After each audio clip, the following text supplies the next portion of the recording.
Quand on pense à l'Inde en matière de sport, le premier réflexe est de penser au cricket, héritage de la colonisation britannique et qui bat des records d'audimat et de revenus. À titre d'exemple, en 2015, les droits de retransmission ont été accordés à 2,5 milliards de dollars et la Ligue nationale de cricket aurait contribué pour 182 millions de dollars au PIB indien. Bonsoir et bienvenue à tous, chers éclaireurs. Pourtant, le football est un sport médiatiquement populaire.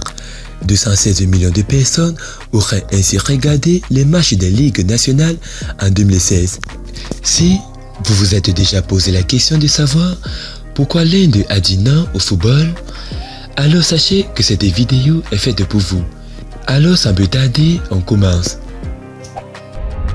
Mais tout d'abord, voici la question du jour. Quel est le pays ayant le plus remporté la Coupe du Monde? Réponse A, l'Allemagne. Réponse B, l'Italie. Et réponse C, le Brésil. À vos claviers, la réponse sera donnée à la fin de la vidéo. Alors comme d'habitude, bon visionnage. Avant de commencer, n'oubliez pas de vous abonner et d'activer la cloche de notification, car cela va vous permettre de ne pas manquer nos prochaines vidéos. C'est parti.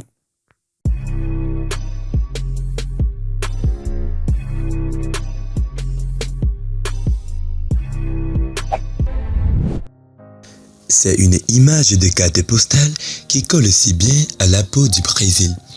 Sur les plages de Rio, au soleil couchant, les cariocas tapent dans la balle. Les parties sont acharnées. Ici, au pays du football, le ballon rond est sacré.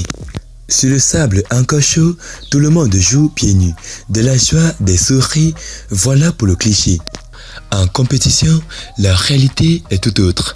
Pas question de fouler la pelouse des stades de football pieds nus. L'Inde en sait quelque chose. En 1950, l'équipe nationale est qualifiée pour la Coupe du Monde organisée au Brésil. Elle doit affronter au premier tour l'Italie, tenant du titre, la Suède et le Paraguay. Mais elle ne disputera finalement aucun match. En cause, la fâcheuse habitude qu'ont les joueurs indiens de voler pieds nus sur le terrain. Or, pour la FIFA, les règles sont claires. Le port des chaussures est obligatoire pour tous les joueurs. Et sur le terrain, tout au moins, lors du tournoi de Rio. Rappelez M. Escatin, membre de la commission d'arbitrage dans les colonnes de France Football en avril 1950. Les responsables de la fédération indienne ont été officiellement prévenus quelques semaines avant le début de la compétition.